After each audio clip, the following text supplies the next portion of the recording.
안녕하십니까, 한국남자입니다. 오늘 보여드릴 차는 메르세데스 벤츠 AMG E53 4매틱 카브리올레 모델입니다.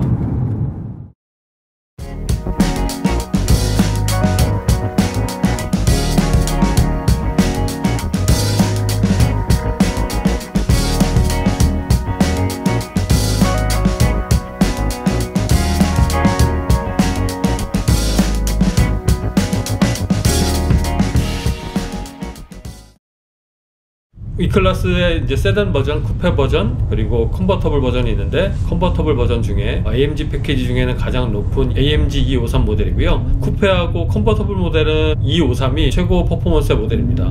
만약에 E63으로 가고자 하면 세단 모델로 가야 E63까지 올라갈 수가 있어요. 이 모델은 E 클래스 컨버터블 중에 가장 큰 출력을 나타내고 있다라고 보시면 되고요. 총 승차할 수 있는 사람 인원은 4명입니다. 그리고 앞자리는 키가 작거나 크거나 전혀 상관없이 누구나 탑승할 수 있는 사이즈지만, 뒷자리는 보통의 어른들, 대략 키가 170 이상, 180 이상 이렇게 되는 어른들이 앞에 타게 된다면, 뒷자리는 키가 크지 않은 그런 사람들이 탈 수가 있어요. 학생으로 치면 초등학생 정도예요. 초등학생도 키가 큰 사람들은 되게 크겠지만, 아무튼 그냥 평균적으로 봐서 앞에는 어른, 뒤에는 어린이 정도가 탈 수 있는 그런 실내 공간이라고 보시면 되고요. 뒷자리에까지 키 큰 어른이 탈 수 있기에는 상당히 부족한 공간을 갖고 있습니다. 그래서 별로 추천드리고 싶진 않고요.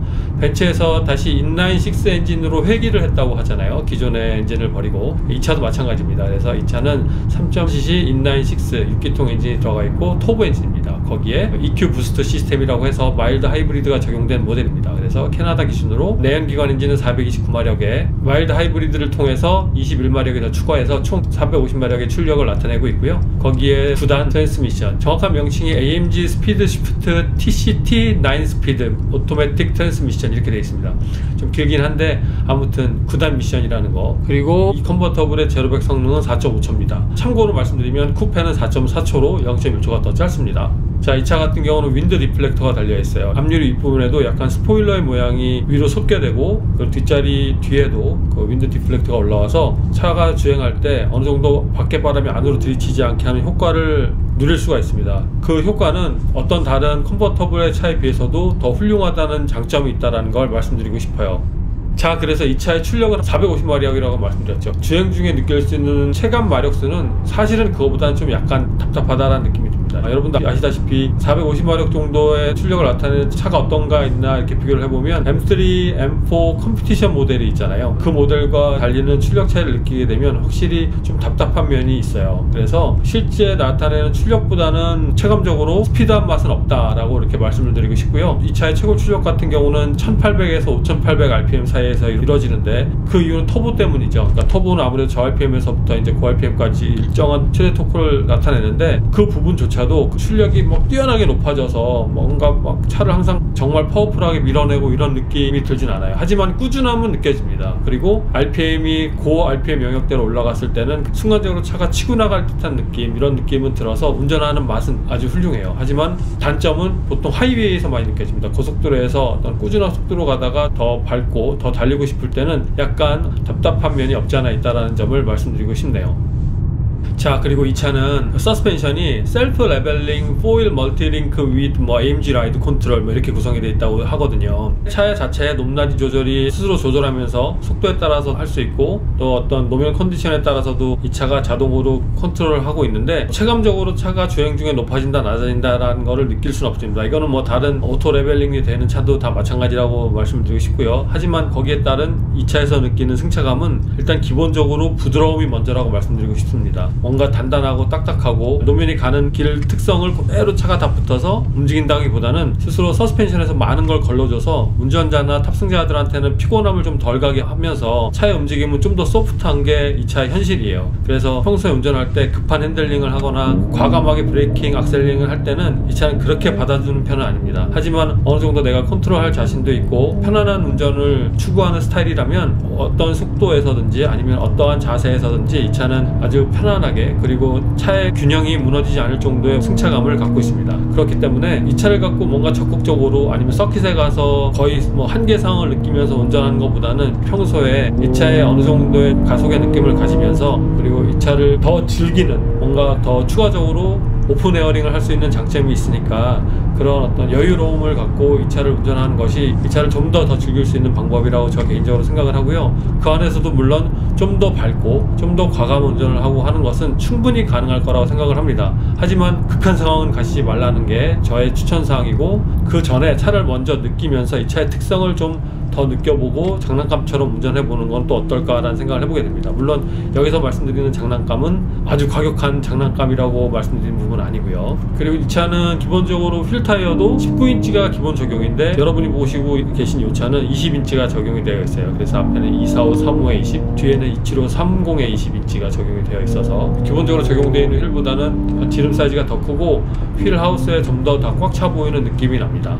자, 그래서 드라이브 모드를 한번 조절해 볼게요. 여태까지는 기본 모드를 운전했는데 스포츠 플러스 모드를 한번 놓도록 할게요. 스포츠 플러스 모드를 놓게 되면 바로 RPM이나 기어 조정이 들어갑니다. 그러니까 최대 토크나 바로 힘을 낼 수 있는 가장 적정한 그 스피드의 기어 단수나 RPM으로 조정이 되고, 악셀링이 확실히 민감해져서 악셀을 밟을 때마다 아주 깊은 우렁찬 사운드와 함께 날다람쥐 같은 느낌 있죠. 이렇게 탁탁 튀어나갈 수 있는 듯한 느낌, 이런 느낌이 드는데, 근데 실제 악셀을 콱 해서 밟으면 그 순간적으로는 탁 튀어나가지만 그 이상으로 차를 더 밀어주는 듯한 느낌은 들지 않아요. 근데 이거는 어떻게 보면 이 차의 한계라고 저는 개인적으로 생각을 하고, 아무튼 그 시점에 그 악셀링을 처음 터치하는 그 느낌은 어느 차와 비교해도 손색은 없습니다. 그래서 충분히 재미를 위한 운전이라면 AMG 253의 이 모델도 여러분을 즐겁게 해드릴 거라고 저는 개인적으로 생각을 합니다. 그리고 이 차에 쓰여져 있는 마일드 하이브리드 시스템을 언제 느낄 수 있냐면, 내가 악셀을 밟거나 오르막을 올라가거나 이럴 때 엔진에 힘이 많이 들어가는 부분이잖아요. 그때 악셀링을 함으로써 어떤 전기의 힘이 더 느껴진다. 이거는 사실 저는 그렇지 않다라고 말씀을 드리고 싶어요. 다만 신호대기 중에 엔진이 자동으로 꺼지고 켜질 부분에 있어서 거의 느껴지지 않는다는 점. 그러니까 특히 엔진이 다시 켜질 때 시동을 걸는 그 스타트 모터가 돌아가는 느낌이 전혀 들지 않습니다. 이 부분이 이 차도 물론이고 대부분의 요즘 마일드 하이브리드 쓰여져 있는 엔진들은 같은 느낌이라고 보시면 될 것 같아요. 머플러 사운드를 말씀을 드리고 싶은데, 이 머플러 사운드도 AMG 하면 왠지 63이 생각나서 그 느낌으로 머플러 사운드를 듣게 된다면 확실히 팝콘 튀기는 소리가 많이 부족합니다. 하지만 나름대로 이것도 AMG 사운드가 들어가는 부분이기 때문에 벤츠의 다른 모델보다는 더 우렁찬 배기음을 느낄 수가 있고, 충분히 팝콘 튀기는 사운드를 느낄 수가 있습니다. 이 63과는 다른 63 시리즈의 머플러 사운드하고는 확실히 차별은 된다라고 말씀드리고 싶어요. 그리고 이 차의 특이한 점은 옵션으로 선택할 수 있는 부분인데, 다른 나라별로 좀 다를 수가 있기 때문에 캐나다 기준으로 AMG 드라이버스 패키지를 선택하게 되면 차에 일단 기본적으로 최고 속도가 더 많이 올라가요. 이 패키지를 선택하기 전에는 210km의 전자 리미트가 걸려 있어서 더 이상 차가 나가지 않게 설정이 되어 있는데, 이 패키지를 선택하면 250km까지도 속도를 낼 수 있게 바뀌고요. 거기에 AMG 트랙 페이스라는 게 들어갑니다. 이제 트랙 페이스를 보게 되면, 트랙 페이스는 내가 가는 트랙이라든가 아니면 내가 드래그 레이스를 한다거나 이럴 때 어떤 랩타임을 잴 수가 있고, 그 트랙에 대한 어느 정도 안내도 받을 수가 있습니다. 사실 이 부분이 내가 운전하면서 조정하는 게 쉽진 않아요. 그래서 랩타임 정도를 재는 것 정도만 좀 편안하게 할 수 있고, 나머지 다른 기능들은 정말 그 트랙에 자주 가는 사람들을 위해서만 선택되어진 게 아닌가라는 생각이 듭니다. 물론 여기에 나와 있는 트랙 근처에 살고 계신 분들은 이 옵션이 상당히 도움이 많이 될 것이라고 생각합니다. 그래서 뭐 트랙을 안 가더라도 가끔 이렇게 놓고 보면 뭔가 내가 레이싱을 하고 있나 이런 느낌도 들 정도로 모니터의 디자인이 바뀌고 하기 때문에, 글쎄요, 뭐 그냥 눈으로 보기만도 좋으신 분들은 이 옵션을 선택하는 것도 그렇게 나쁘지 않은 방법이라고 생각해요. 자, 이 차에 들어있는 안전장치를 보게 되면 카2X 커뮤니케이션이라고 해서 주변에는 다른 벤츠 운전자들과 같이 어떤 교통 상황이나 통제된 도로 이런 것들의 정보를 교환할 수 있는 시스템이 들어가 있는데, 글쎄요, 뭐 들어가 있는데 사용을 할 수 있는지는 저는 잘 모르겠습니다. 이게 좀 나라별로 다른 부분이 많이 있어서요. 지금 이거 같은 경우도 활성화되어 있진 않아요. 자, 그리고 액티브 브레이크 어시스트라는 게 들어가 있습니다. 그 부분은 예를 들어서 뭐 사물이나 위험 상황의 앞에 차가 정지해야 될 상황을 맞이했는데 운전자가 그것을 발견을 못할 경우는 어느 정도 속도 이하에서는 차가 자동으로 세워져 있는 부분이 있고, 제가 알기로는 그게 50km 정도의 속도라고 알고 있습니다. 그 속도 이상에서는 운전자가 브레이크를 밟았을 때 차가 더 힘있게 밟아주게 하는 기능이 있어서 제동거리를 어느 정도는 짧게 할 수 있는 그런 기능이 있다고 합니다. 이 부분이 정차되어 있는 차나 아니면 보행자를 보호할 수 있는 기능이라고 하네요. 블라인드 스팟 어시스트 들어가 있고요. 그리고 트래픽 사인 어시스트, 그러니까 현재 달리고 있는 길의 최고 속도라든가 이런 것들을 계기판 상에서 보여주게 하는 기능이 있고, 액티브 파킹 어시스트, 뭐 자동 주차 기능이죠. 이런 것도 들어가 있고요. 기본적으로 또 10개 에어백이 들어가 있어서 차에 탑승하고 있는 운전자나 탑승자에게 상해를 최대한 끼치지 않을 정도의 보호할 수 있는 에어백이 충분히 들어가 있다고 저는 개인적으로 생각을 하고요. 그리고 이 차는 또 이런 재질의 그 셰시가 들어있다고 합니다. 알루미늄과 그 강도가 높은 철이죠. 그 대신 좀 가벼운 이런 철이 같이 섞여서 이 차의 뼈대를 구성하고 있다고 해요. 그러니까 그런 것도 실질적으로 최근에 출시하는 벤츠들이 갖고 있는 안전장치의 재료가 된다고 합니다. 그렇기 때문에 이 부분도 그냥 알고만 계시면 좋죠. 사실 뭐 이런 게 들어갔다고 하면 어느 부분에 어떻게 들어갔냐라고 따지는 운전자는 사실 많이 없죠. 그렇구나 라고 마음의 안정을 갖고 있는 부분이고, 이런 것들이 그 충돌 테스트에서 또 좋은 점수를 받기 위한 또 작업 중에 하나이기 때문에 그냥 이런 것만 있다라고 알고 있는 것이 좋을 듯 합니다. 그리고 또 이런 게 있으면 아무래도 마음이 더 편해지니까 차를 선택하는 기준이 될 수도 있을 거라고 생각을 해요. 자, 그리고 이 차의 디자인을 보게 되면 사실 저는 디자인이 그렇게 기본적인 어떤 전문가의 입장은 아니라서 그냥 일반 사람의 기준으로 또 보게 되는데, 그 중에 가장 이 차의 중요한 점은 기존의 이 E클래스 컨버터블보다 휠베이스가 11cm나 길어졌다는 부분이에요. 그렇기 때문에 뒷자리의 공간도 기존 모델보다 훨씬 많이 나오고, 그리고 좀 더 차가 주행할 때 상당히 소음 저항적인 부분이 많아요. 그러니까 무슨 말씀이냐면, 휠베이스가 길어질수록 직진 주행 성능이 좋아지면서 주행 성능이 좋아진다는 건 차가 잘 나가고 안 나가고의 문제도 있지만 여러 가지 소음의 부분이라든가 노면에 따른 차의 운동 성능이 많이 바뀌는데, 정말 이 차는 많이 편안해졌습니다. 그래서 편안해졌다는 의미는 승차감의 소프트함도 있지만 외부에서 들어온 소음이 정말 별로 없어요. 예를 들어서 하이웨이에서 이제 뭐 100km, 110km 이렇게 달리고 있는데도 옆에 사람과 목소리를 좀 더 높이지 않고 대화할 수 있을 정도의 소음을 갖고 있어서 그런 부분들이 전체적으로 다 편안하게 다가옵니다. 그리고 뭐 많이 알고 계시는 실내 라이트 부분, 최근에 벤츠는 앰비언트 라이트가 어떤 브랜드에 비교해서도 훌륭한 편이잖아요. 그 부분도 여전히 이 차엔 들어와 있고, 지금 보시는 계기판이나 모니터 부분, 최근에 벤츠가 출시하는 부분의 기본적인 생김새죠. 근데 E클래스는 아직 터치 스크린이 되진 않습니다. 얼마 전에 새로 E클래스 신형 모델이 발표가 됐잖아요. 아직 북미에서는 판매가 되고 있진 않지만 그 부분에는 분명히 터치 스크린이 들어가 있을 거라고 저는 생각을 하고, 아직까지는 터치 부분은 들어가 있지 않습니다. 근데 그 모델 많이들 안 좋아하시는 듯한 느낌을 받았어요. 뭐 실제 차를 직접 보면 어떻게 마음이 바뀔지 모르겠지만 저도 상당히 궁금합니다. 라이트 부분이 많이 바뀌고 그래서 그렇지 차의 어떤 전반적인 크기라든가 휠베이스 이런 것들이 바뀐 것 같진 않아요. 그래서 차가 좀 오게 되면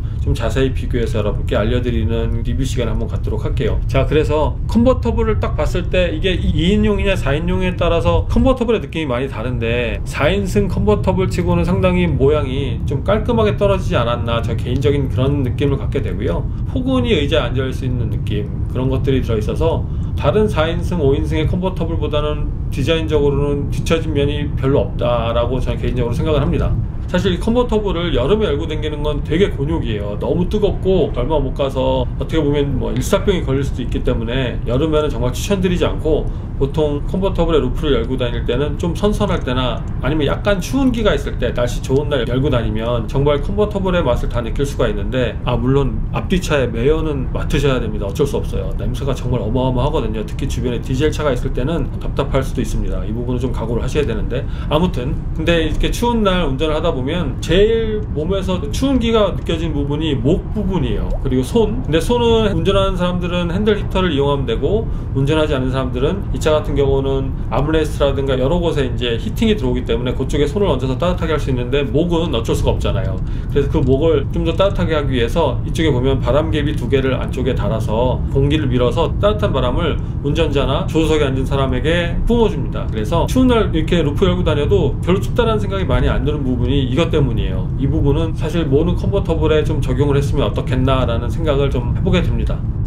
전반적으로 한번 핸들링을 보고자 하면, 기본적인 핸들링은 부드러움이라고 말씀드릴 수 있어요. 거기서 속도를 80km 이상 올리거나 아니면 스포츠 플러스 모드를 통해서 좀 더 셰시 컨트롤을 단단하게 했을 때 핸들이 약간은 잠기는 느낌이 납니다. 하지만 이 핸들이 잠겨도 더 무겁고 딱딱해진다기보다는 좀 더 부드러움에서 더 느린 듯한 느낌으로 바뀐다고 보시면 될 것 같아요. 이 부분이 AMG 63과는 좀 다른 부분이라고 말씀드릴 수 있는데, 확실히 그 63과는 약간 차별화가 됩니다. 그래서 좀 더 노멀하고 좀 더 부드러운 듯한 느낌이라고 말씀드리고 싶어요. 물론 일반 E클래스보다는 확실히 차이점이 많이 납니다. 시트 포지션이나 시트에 앉은 느낌은 그다지 스포츠카라는 느낌은 많이 들지 않아요. 그리고 또 뭔가 몸을 많이 잡아주는 듯한 그런 시트는 아니라고 생각이 듭니다. 그냥 편안하고 부드럽고 뭔가 두툼한 소파에 앉아있는 듯한 느낌이 들고, 장시간을 운전을 해도 피로하지 않을 듯한 그런 좋은 가죽 의자라는 느낌이 많이 들어요. 네, 브레이크는 평균보다 약간 더 좋은 정도라고 말씀드리고 싶어요. 브레이크에 열을 많이 올리기 위해서 과감하게 여러 번 밟아봤는데 크게 페이드 현상이 올라오지도 않고요. 브레이크가 밀린다는 느낌도 많이 들지 않습니다. 안정감이 꾸준히 계속 들기 때문에 운전자를 편하게 해주고 브레이크의 성능 자체가 나쁘지 않다. 그래도 중간 이상은 충분히 유지하고 있다는 것을 말씀드리고 싶습니다. 네, 그리고 어댑티브 크루즈 컨트롤을 한번 작동을 해보도록 할게요. 어느 속도에서든지 어댑티브 크루즈 컨트롤을 이용했을 때 차가 반응한 것들은 아주 민감합니다. 그리고 차선을 가운데 유지하는 기능은 상당히 좋아요. 그러니까 사실 독일차 중에 차선 가운데를 계속 유지해주는 부분이 메르세데스 벤츠, BMW 아니면 포르쉐 이런 것들이 약간은 비슷한 성능을 갖고 있다고 저 개인적으로는 판단이 됩니다. 물론 중간에 차선이 끊기거나 갑자기 커브길이 나타나서 차가 한쪽 차선으로 이렇게 붙는 경향이 있을 수는 있어요. 이 부분도 그 메이커마다 약간의 센싱하는 특성이 달라서 차이 나는 것이지, 실제 뭐 차선을 확 갑자기 붙는다던가 차선 유지를 잘 못하는 이런 정도는 없다고 저는 개인적으로 생각이 듭니다. 하지만 아우디의 몇몇 모델 같은 경우는 차선을 가운데 유지한다기보다는 이쪽 차선과 저쪽 차선을 왔다 갔다 하는 경향이 꽤 있어요. 그래서 이 부분은 뭐 아우디도 전부 다 그런 것은 아니지만 많은 차 종류가 그런 성향을 보이기 때문에 이 옵션을 좋아하시는 분들이 아우디 구매를 원하신다면 꼭 시승을 통해서 이 부분을 알아본 다음에 구매를 하시기를 추천드립니다. 고속으로 올라가서 어댑티브 크루즈 컨트롤 계속 이용을 하는데도 큰 문제점 없이 앞차를 추종하는 기능이나 이런 것들은 되게 좋고요. 100km 정도에서 앞차와의 거리를 제일 짧게 했을 때는 대략 한 30-40m 정도의 거리를 두고 있어서 어떻게 보면 편할 수도 있는데, 그래도 발은 항상 브레이크 위에 이렇게 두고 앞차가 언제 갑자기 설지 모른다는 그런 마음의 준비를 하고 운전하는 것이 좋을 거라고 생각을 합니다. 상당히 어댑티브 크루즈 컨트롤 편합니다. 그렇기 때문에 크게 단점을 말씀드리고 싶진 않고요. 단지 이제 핸들을 잡으라는 사인이 자주 나오잖아요. 그 사인이 나오기 전에 핸들은 그래도 잡고 운전하시라는 게 저의 추천 사항이에요.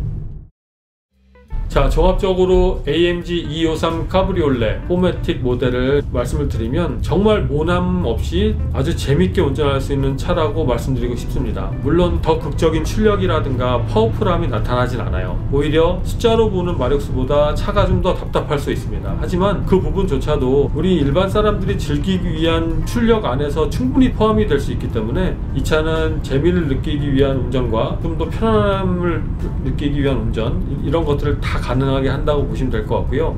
일단 AMG 63 같은 경우는 뭔가 더 사운드가 크고 더 민감해져서 악셀레이터를 좀 더 컨트롤 잘해야 되고 그냥 평범하게 운전하기에는 출력이 남아도는 이런 느낌의 차라면 253 모델 같은 경우는 악셀을 끝까지 밟아도 큰 무리가 없을 것 같고, 어느 정도 머플러 사운드가 커도 남들한테 피해를 준다기보다는 내가 충분히 즐길 만한 소리라고 저는 개인적으로 생각을 하기 때문에 이 차를 가지고 나가서 속된 말로 좀 지지고 밟고 다니다가 또 편안하게 조용히 다니다가 이런 것들을 계속 누리면서 차의 루프를 다 열어 젖혀서 시원한 바람도 한번 쐬보고, 이 찌든 삶에서 짧은 시간 동안 여유의 맛을 느끼고 싶다면 이 차는 그런 만족도를 충분히 운전자에게 줄 거라고 생각을 합니다. 하지만 다시 말씀드리면 더 극적인 출력, 더 차가 잘 나가고 소리가 웅장하고 이러면 이 차는 어울리지 않아요. 그래서 어느 정도 타협이 되어 있는 차라고 저는 개인적으로 말씀을 드리고 싶고, 그 타협점이 운전자와 잘 매칭이 되면 이 차는 정말 뛰어난 운전자에게 만족스러운 차가 되지 않을까라는 생각을 해보게 됐습니다. 그리고 마지막으로 이 차 색깔 되게 이상하잖아요. 이거 랩핑한 차입니다. 이 차는 원래 기본 컬러가 그레이인데 전 운전자가 이 차를 이 컬러로 다 랩핑했어요. 여러분 색깔 어떠세요? 약간 그린으로 보이기도 하고 좀 이렇게 각도에 따라서 붉은기도 돌고 합니다. 저는 개인적으로 랩핑을 좋아하진 않지만 이 차의 랩핑 컬러는 나름 나쁘지 않다라는 생각을 해보게 됐네요. 네, 이건 여담이었고, 자, 이제 리뷰를 마감하면서 최근에 뉴스 자체도 이렇게 밝은 것도 많이 없고 사회적으로 사람들과 멀리하게 되고 뭐 이런 부분들이 없잖아 있기 때문에 여러분께 좀 더 시원하고 이런 부분을 보여드리고 싶었어요. 그래서 이 벤츠 컨버터블 차를 한번 가지고 나와봤는데 여러분께서 어떻게 잘 보셨는지 모르겠습니다. 앞으로도 여러분이 궁금하신 차 아니면 제 스스로도 궁금한 차 이런 것들을 좀 가지고 나와서 영상을 만들도록 해보겠습니다. 오늘도 영상을 봐주셔서 감사드리고요. 다음에 또 좋은 영상으로 찾아뵐 것을 약속드리겠습니다. 고맙습니다.